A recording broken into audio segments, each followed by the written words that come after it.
Okay, अब हामी एदेखि जेडसम्म मोनोकर्सिभमा अक्षरहरू प्र्याक्टिस गर्न जाँदैछौँ। हजुरहरूले क्लासमा पढेको जस्तै हामी पहिला चुच्चो परेको सर्कल बनाउँछौँ। यसरी चुच्चो परेको सर्कल बनाउँछौँ। अब यो चुच्चो परेको सर्कल पनि कसरी बनाउने भन्ने लाग्छ। माथि र तलको दुईवटा लाइनको बीच भागबाट यसरी छड्के लाइन जाने। अब फेरि अब यसैमा सी बनाउँछौँ। यसरी सी बनाउने। सीलाई यति सी बनाइसकेपछि चुच्चो लगाएर फेरि त्यही अघिको चुच्चोमा जोडिदिने। यो चाहिँ चुच्चो परेको सर्कल। हामीले नर्मल सर्कल त यो भयो, नर्मल सर्कल यो भयो, चुच्चो परेको सर्कल चाहिँ यो भयो। ल यो पनि हजुरले यो चाहिँ ठिक छ, तर यसरी बनाउन चाहिँ पाइएन। यसरी माथिको लाइन चाहिँ क्रस गर्नुभयो नि, यो चाहिँ गर्न पाइएन। या त यसरी लाइनलाई नै टच नगरिकन चुच्चो बनाउन पनि पाइएन। एउटा कुरा यो ख्याल गर्नु पर्यो। अर्को कुरा चाहिँ हजुरले माथि टच गरेर थोरै घुमेको लाइन अनि तल सिधा आएको लाइन बनाउनु सिक्नु पर्यो।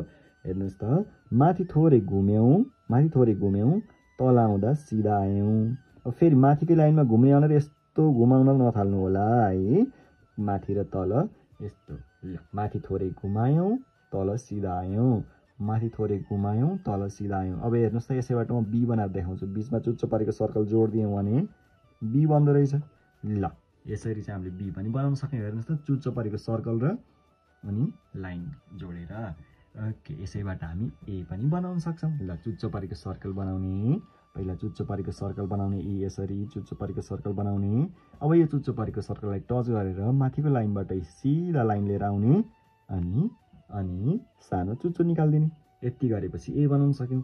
अब हामीले प्रिन्टमा यसैलाई सर्कल बनाएर अनि त्यसपछि माथिको लाइनमा टच गरेर फेरि तल आएर यति बनायो भने प्रिन्टमा पनि यसरी ए बनाउन सक्छौँ। या त अर्को ए चाहिँ यसरी सिधा आउने, फेरि तल सिधा आउने। अब बीच भागमा थोरै माथिबाट फेरि अर्को सी बनाउने। यसरी गर्दा पनि ए बनाउन सकियो। चाहिँ प्रिन्टमा यसरी बनाउन सकियो। मोनोकर्सिभमा चाहिँ यो बनाउन सक्नुभयो। यो ल अब हामी बी त अझै एकपल्ट बनाइहाल्छौँ। माथिको लाइनमा थोरै घुम्यौँ, तल सिधा आयौँ अनि बीच भागबाट चुच्चो परेको सर्कल बनाइन्छौँ। अनि यति गरेपछि बी पनि बनाउन सक्यौँ। अब सी बनाउने। सी बनाउँदा यो लाइनभन्दा थोरै तलबाट चुच्चो परेको सर्कल सी बनाउन कोसिस गर्ने, चुच्चो निकालिदिने। अब यो तलको चुच्चो र माथिको चुच्चो चाहिँ एकअर्कालाई हेरेको हुनु पर्यो, न कि यस्तो चाहिँ हुन पाइएन। हेर्नुहोस् त, यो चुच्चोले चाहिँ यता हेरेको छ, यो चुच्चोले यता हेरेको छ, यस्तो हुन पाइएन। यो चाहिँ बनाउनु पर्यो। अनि यो यस्तो पनि बनाउनु पाइँदैन। हेर्नुहोस् त, यस्तो पनि बनाउनु पाइँदैन। ल कुन चाहिँ राम्रो? यो चुच्चो परेको राम्रो सानो चुच्चो निस्केको, फेरि त्यो तलको चुच्चोले माथिको चुच्चोलाई बराबर हेरेको। यहाँबाट सिधा लाइन काट्यो भने ट्याक्क टच हुनु पर्यो। यहाँबाट हेर्नुहोस् त, लाइन काट्यो भने टच हुन्छ त हुँदैन। यस्तै सी बनाउनु पर्यो। अब डी बनाउँछौँ। डीको लागि पनि यतै घुमेको सिधा लाइन अनि फेरि तल आउने अनि फेरि चुच्चो परेको सर्कल बनाउने। चुच्चो परेको सर्कल अनि टुप्पोमा सानो चुच्चो। टुप्पोमा हेर्नुहोस् त, यहाँ हेर्नुहोस् त, टुप्पोमा यसरी यहाँ माथिलाई टच गर्ने गरी यस्तो डीको यस्तो चुच्चो दिन चाहिँ पाइएन है। डी भयो। अब ई बनाउँदैछौँ। ई बनाउनुको लागि हजुरले सी नै बनाउनु पर्यो। सी बनाउने भर्खर सी सिक्यौँ। सीलाई चाहिँ यसरी छड्के लाइन काटिदिनु भयो भने पनि ई बन्छ। एउटा ई यो पनि बन्यो। अब अर्को ई पनि बनाउन सक्छौँ। त्यस्तै सी बनाउनुहोस् त अनि यसैलाई सिधा लाइन काट्नुभयो भने ई बन्दो रहेछ। दुईवटा ई बनाउन सक्यौँ। गुड। अब हामी एफ बनाउन जाँदैछौँ। अब एफ बनाउनुको लागि हजुरले अघि यस्तो नबनाउनुहोस् है भनेको थिएँ नि मैले, त्यस्तै लाइन बनाउनुहोस्। अब चाहिँ बनाउनु पर्यो। यन बनाउने, पहिला माथिको लाइनमा यन अनि यसैलाई सिधा तल लिएर आउने अनि तलको लाइनबाट यु बनाउने। यति गर्नुभयो भने अब यसलाई यो टुप्पोको ठ्याक्कै सिधा माथिबाट सिधा लाइन काट्ने अनि ठ्याक्कै यसो यो टुप्पोको तल लिएर आउने, इन गर्ने, एफ बन्यो। अब यो एफ बनाउनु त सजिलै नै छ। अब हामी जी बनाउँदैछौँ। जी बनाउनुको लागि चुच्चो परेको सर्कल बनाउने। चुच्चो परेको सर्कल अनि त्यो माथिको लाइनमा टच गरेर सिधा लाइन आउने। अघि ए बनाउँदै यहाँसम्म आएको। अब यसैलाई सिधा तल आएर तलको लाइनमा टच नगर्ने। अनि कति बेला टच गर्ने त घुमेर यसरी घुम्ने बेलामा टच गर्न पाइन्छ। ओके, अब यसलाई थोरै घुम्ने बेलामा टच गर्ने। यो सर्कल जत्रो छ यो यु पनि त्यत्रै हुनु पर्यो। अब यहाँ हेर्नुहोस् त, यस्तो बनाउनु पाइएन। सर्कल यत्रो छ तर यस्तो चाहिँ चुच्चो चाहिँ यत्रो बनाउनु यो पाइएन। अनि सर्कल यत्रो छ अनि हजुरले चाहिँ यत्रो घुमाउन पनि पाउनु भएन। यो चाहिँ पाउनुभयो है त, यति गर्न पाउनुभयो। जी बनाउनु भयो। अब यच बनाउँदैछौँ। यचको लागि पनि हेर्नुहोस् त, अघि भनेको जस्तै माथि छड्के तल सिधा यो लाइन बनाउने अनि बीच भागबाट यसरी घुमेर माथि जाने सानो घुमेर तलपट्टि सी जस्तो बनाउने अनि बल्ल यसलाई सिधा लिएर आउने। अब हजुरले सानो चुच्चो दिनुभयो भने यस बन्यो। तर यसलाई माथि घुमाउने तल सिधा आउने, बीच भागबाट नघुमाइकन यस्तो चुच्चो जाने अनि यहाँ पनि सी नबनाइकन सिधा चुच्चो गर्ने भने यस्तो हुन्छ। त्यही भएर हामीले माथि घुमिने सिधा आउने, तलबाट फेरि घुमेर माथिको लाइनमा टच गर्ने, सानो सी बनाउने, फेरि घुमेर बल्ल सिधा लाइन आउने अनि चुच्चो निकाल्ने गर्यो भने यज पनि राम्रो बन्दो रहेछ। बिचमा त ग्याप यसरी देखाउनु पर्छ भन्ने त थाहा छ। यहाँ हेर्नुहोस् त अझै एकपल्ट। ओके ल, अब हामी आई बनाउन जाँदैछौँ। अब ओके, आई बनाउनुको लागि पनि हजुरले हेर्नुहोस् त, आई बनाउनुको लागि पनि यो लाइनको ठ्याक्क टच गरेर सिधा लाइन काट्ने, यति बनाउनु भने आई बनाउन सकियो। अब यसैलाई सानो चुच्चो दिने माथिपट्टि, तलपट्टि पनि त्यस्तै माथिपट्टि फर्केको चुच्चो दिने। अब चुच्चो दिनुहोस् भन्दाखेरि हजुरले यस्तो चाहिँ बनाउनु भयो भने यस्तो, अनि यहाँ पनि यस्तो, यो चाहिँ बनाउन पाइएन है। चुच्चो पनि यसरी यहाँ माथि ल टच गर्ने भने हेर्नुहोस् त कति सानो छ। यस्तै चुच्चो दिने, आई बनाउने, माथि सानो थोप्लो दिने, आई पनि बनिहाल्यो, आई पनि बनिहाल्यो। अब आई बनाइसकेपछि जे बनाउनु त एकदम सजिलो। जे बनाउनुको लागि पहिला आई बनाउने, यति आई बनाउने, आईको माथिको थोप्लो पनि बनाइदिने। अब जेलाई चाहिँ सिधा तल लिएर आउनुहोस्, तलको लाइनमा टच नगर्ने। अब घुम्ने बेलामा यसरी घुम्ने बेलामा टच गर्ने भनेको थिएँ नि, त्यस्तै घुम्ने बेलामा यसरी टच गर्नुहोस्। ल, यति गर्नुभयो भने जे पनि बन्यो। अब हामी के बनाउँदैछौँ, के बनाउनुको लागि हजुरले त्यस्तै माथि थोरै घुम्दिने अनि तल सिधा आउने, यो गर्नुहुन्छ। यो र यो लाइनको बीच भागमा पर्ने गरी यहाँबाट यसरी छड्किरहनुहोस्, यसरी छड्किरहनुहोस्। त्यसपछि यही भागबाट यसरी छड्क्याउनुहोस् तल अनि सानो चुच्चो निकालिदिनुहोस्। के त यसरी सजिलो, एकदम सजिलो। अझै एकपल्ट हेर्नुहोस् त, माथि घुमियो तल सिधा आइयो। यहाँसम्म त हजुरलाई केही पनि कन्फ्युजन छैन। अब यसको बीच भागबाट यसरी छड्किरहने अनि यसैको बीच भागबाट यसरी छड्क्याउने अनि सानो चुच्चो निकाल्ने। यस्तो गर्न चाहिँ पाइएन। यहाँ हेर्नुहोस् त, यो गर्न पाइयो, यो गर्न पाइयो, अनि यहाँबाट यस्तो जाने अनि यहाँबाट यसरी आउन चाहिँ यो ठाउँबाट आउन चाहिँ पाइएन, यहाँबाट आउनु पर्नेमा यो ठाउँबाट आउन पाइएन। ओके ल, अब हामी यल बनाउँदैछौँ। अब हामीले क्यापिटलमा मोनोकर्सिभमा यल बनाउँदा यसरी सर्कल लाइन आउने, सर्कल बनाउने अनि फेरि तल टच गर्ने अनि सानो यु बनाउने भन्थ्यौँ। अहिलेलाई चाहिँ हामीले क्यापिटल लेटर सिकेको होइन, त्यही भएर स्मल लेटरको यल चाहिँ एकदम सजिलो। माथि थोरै घुम्ने, तल सिधा आउने, सानो चुच्चो निकालिदिने, यो यल बनाउनु त एकदम गाह्रो छैन, एकदम सजिलो। अब हामी यम बनाउँदैछौँ। यम बनाउनुको लागि आई बनाउनुहोस्। पहिला सिधा लाइन, सानो छड्के लाइन, यहाँसम्म आई हो। अब यो आईको बीच भागबाट थोरै घुमेर माथिको लाइनमा टच गर्ने, यहाँ ग्याप देखाउने अनि यसैलाई सानो सी बनाउने, तल सिधा लिएर आउने। फेरि यो त यन बनिहाल्यो, यन बनिहाल्यो। यसैमा सानो चुच्चो थपिदिनु भयो भने यन बन्छ। यनबाट हामीले यम पनि बनाउन सक्यो। पहिला यन बनाउने बीच भागबाट घुमाएर लाने अनि त्यसपछि यन बनाउने अनि यसैको बीच भागबाट यसरी घुमाएर माथि टच गरिदिने, फेरि सानो सी बनाउने अनि तल सिधा लिएर आउने, सानो चुच्चो। अब यमको दुईवटा मुख चाहिँ बराबर हुनुपर्छ। यम यस्तो बनाउन पनि पाइँदैन। सिधा लाइन, सानो चुच्चो अनि यहाँबाट छड्के लाने, यहाँ नघुमाइकन सिधा छड्के ल्याउने, फेरि यहाँबाट यस्तो लाने अनि यस्तो नघुमाइकन लिएर आउने।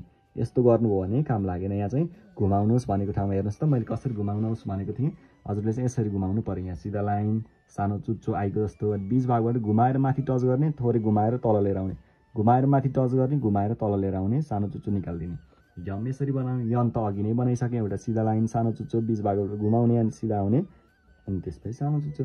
यम र यम त बनाइहाल्यौँ। अब हामी ओ बनाउँदैछौँ। ओ बनाउनुको लागि सर्कल बनाउनुहोस्। अब चुच्चो परेको सर्कल नबनाउनु होला। यस्तो चुच्चो परेको सर्कल चाहिँ बनाउनु पाइएन। फेरि ओमा त नर्मल सर्कल बनाउनुहोस्, यो त थाहा छँदैछ। अब पी बनाउँदैछौँ। पीको लागि सिधा लाइन काट्नुहोस् आईको जस्तै अनि त्यसपछि आईको जस्तै यहाँ चुच्चो पनि दिनु पऱ्यो अनि यो आईको जस्तैलाई तल लिएर आउनुहोस्। तल लिएर आउनुभयो भने यसलाई बीच भागबाट चुच्चो परेको सर्कल बनाउने। अब चुच्चो परेको सर्कल बनाउन आउँदैन सर, कसरी बनाउनु भन्नुहुन्छ भने अझै एकपल्ट हेर्नुहोस् त।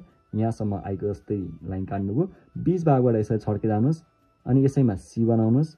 सीको यो टुप्पोबाट फेरि छड्के लाइन जानुहोस्। यसरी पी बनाउन सक्यो। अब तल यसरी निकाल्न चाहिँ नथाल्नु होला। यसरी क्यूको जस्तो निकाल्न त पाइएन। अब क्यूमा निकाल्न चाहिँ पाइयो। हेर्नुहोस् त, क्यू बनाउनुको लागि पनि हजुरले यस्तै सिधा लाइन, तल चाहिँ यसरी चुच्चो निकाल्नुहोस्, माथि चाहिँ निकाल्न पाइएन। अनि चुच्चो परेको सर्कल माथि छड्के जाने, सी बनाउने, नर्मल सी बनाउने अनि यसलाई चुच्चो परेको सर्कल बनाइने। क्यू यसरी बनाउन सकियो। बेसिक कुरा सिक्दैछौँ। हजुरले यसैमा स्टाइल थप्ने, ओहो मैले कस्तो स्टाइल थप्न सक्छु भनेर आफै प्र्याक्टिस गर्न सक्नुहुन्छ। यहाँसम्म त सिकिसक्नुभयो। आर बनाउने। अब आर बनाउन त झनै राम्रो, सजिलो। पहिला सिधा लाइन अनि सानो चुच्चो। यहाँ चाहिँ हामीले आई बनायौँ। आईको बीच भागबाट यसरी यनको जस्तो घुमेर जाने माथि, यतिमा आर बन्यो। अब यसैमा कि त सानो पछाडिपट्टि फर्केको सी पनि बनाउन सक्नुहुन्छ। कि त यत्तिकै छोड्नुहोस् आई जस्तै बनाउने अनि बीच भागबाट घुमेर माथि जाने, यत्तिकै छोड्न पनि सक्नुभयो। कि त यस्तै टुप्पो लिएर आउन पनि सक्नुभयो। टुप्पोलाई चाहिँ लिएर आउने भनेको यस्तो घुमाएर तलसम्म लिएर आउने चाहिँ होइन फेरि। ल आएर पनि यसरी प्र्याक्टिस गर्नुहोस् त, एकदम सजिलो हुन्छ। हामीले अब यस बनाउँदैछौँ। यस बनाउनुको लागि त केही पनि बुझ्नु परेन, त्यत्तिकै नर्मल यस बनाउनुहोस्। यो नर्मल यस, अब नर्मल यस बनाउनुहोस् भन्नाले हजुरले यस्तो यस पनि बनाउनुहुन्छ फेरि। हेर्नुहोस् है, यो टुप्पोभन्दा यो चाहिँ अगाडि आएको, यस्तो बनाउनु पाइएन। अनि यसपछि योभन्दा यहाँ हेर्नुहोस् त, यो भागभन्दा यो अगाडि आएको, यो पनि पाइँदैन। अब यस्तो पनि बनाउनु हुन्छ फेरि। यहाँ हेर्नुहोस् त, यसरी माथिको ठुलो सी, तलको सी सानो, यस्तो, यो पनि पाइएन। माथिको बरु सानो सी बनाउनुहोस्, तलको अलि ठुलो सी बनाउनुहोस्। सानो सी माथि, अलि तल ठुलो सी। अनि यहाँ हेर्नुहोस् त, मैले अझै ठुलो बनाएर देखाउँछु। हजुरले चाहिँ यस्तो बनाउनु चाहिँ पर्यो। यहाँ हेर्नुहोस् त, यो चुच्चोभन्दा यो ठ्याक्क सिधामा हुनु पर्यो। यो चुच्चोभन्दा ठ्याक्क यो पनि सिधामा हुनु पर्यो। यस्तो यो चुच्चोभन्दा पनि यो अगाडि गएको पेट अनि यो पछाडि गएको यहाँ सिधा लाइन काट्दा यो निस्केको, यहाँ सिधा लाइन काट्दा यो निस्केको चाहिँ हुन पाइएन है। ल यस बनायो। अब टी बनाउने। अब टीको लागि यस्तो होला भनेर सोच्नुहुन्छ, माथि लाइन यस्तो अनि यस्तो होला भनेर सोच्नुहुन्छ। यो होइन, माथिको लाइनलाई टच नगरिकन यो लाइनभन्दा थोरै माथिबाट सिधा लाइन काट्ने। अब यहाँबाट यु बनाउनु मन लाग्यो भने यु बनाउन सक्नुभयो, सिधा लाइन काट्ने। यो यु जत्रै सिधा लाइन काट्ने, या त यो यसरी सिधा लाइन काटेर यहाँ छड्के लाइन निकालिदिने, त्यस्तै लाइन काट्न पनि सक्नुभयो। जे गर्न मन लाग्छ त्यही गर्नुहोस् दुईटामा। ल टी बनाउनुहोस् त, टी बनाउनु हो। ल टी बनाइसकेपछि हामी यु बनाउँछौँ। यु बनाउनुको लागि आई बनाउनुहोस् पहिला। यसरी सिधा लाइन, सानो छड्के लाइन, यति बनाउनु हो भने आई बन्नु। आई बनिहाल्यो। यहाँ माथि सानो थोप्लो दिएपछि त आई बन्छ, होइन त। ल यसैमा थोरै अगाडि जाने, हेर्नुहोस् त, थोरै अगाडि यही लाइनलाई टच गरेर गयो नछोडिकन। अनि त्यसपछि सानो छड्के लाइन जस्तो निकालिदिने, अब माथिको लाइनबाट टच गरेर त्यो छड्के लाइनलाई टच गरेर तल आउने। अनि यहाँ ग्याप देख्नुभएको छ, यो ग्याप चाहिँ चाहिन्छ। अनि सानो चुच्चो दिएपछि यु बन्यो। के गर्ने, पहिला सिधा लाइन, सानो चुच्चो, अनि यसलाई थोरै अगाडि अनि सानो छड्के लाइन, फेरि माथिको लाइनमा टच गरेर सिधा लाइन आउने, सानो छड्के लाइन दिने। यु यसरी बनाउन सकियो। अब हामी भी बनाउँदैछौँ। भीको लागि पहिला सिधा लाइन आउने अनि सानो चुच्चो दिने, युको जस्तै। अनि यसैबाट यसरी चुच्चो अगाडि निकालिदिने, अनि यसैबाट घुमाएर थोरै पछाडिपट्टि आए जस्तो गरिदिने। अगाडि जाने अनि घुमाएर पछाडि आउने, अगाडि जाने अनि यस्तो गर्न चाहिँ पाइएन। हेर्नुहोस् त, अगाडि गइयो अनि यसमा चाहिँ यस्तो गरेर आउने। हेर्नुहोस् यस्तो पाइएन। पहिला सिधा आउने, सानो छड्के लाइन दिने, अनि यता थोरै चुच्चो जाने, अनि यस्तोमा चाहिँ घुमेर पछाडिपट्टि आउने, घुमेर पछाडिपट्टि चाहिँ आउन पाइयो। ल भी बनाउनु भयो। अब फेरि अर्को यसरी छड्के लाइन काट्ने, अनि त्यसपछि यता जाने, अनि फेरि घुमेर आउने। यो पनि गर्न सक्नुहुन्छ, दुइटै गर्न सक्नुहुन्छ भी। अब हामी डब्लु बनाउँदैछौँ। डब्लु बनाउनुको लागि पनि भर्खर गरेको जस्तै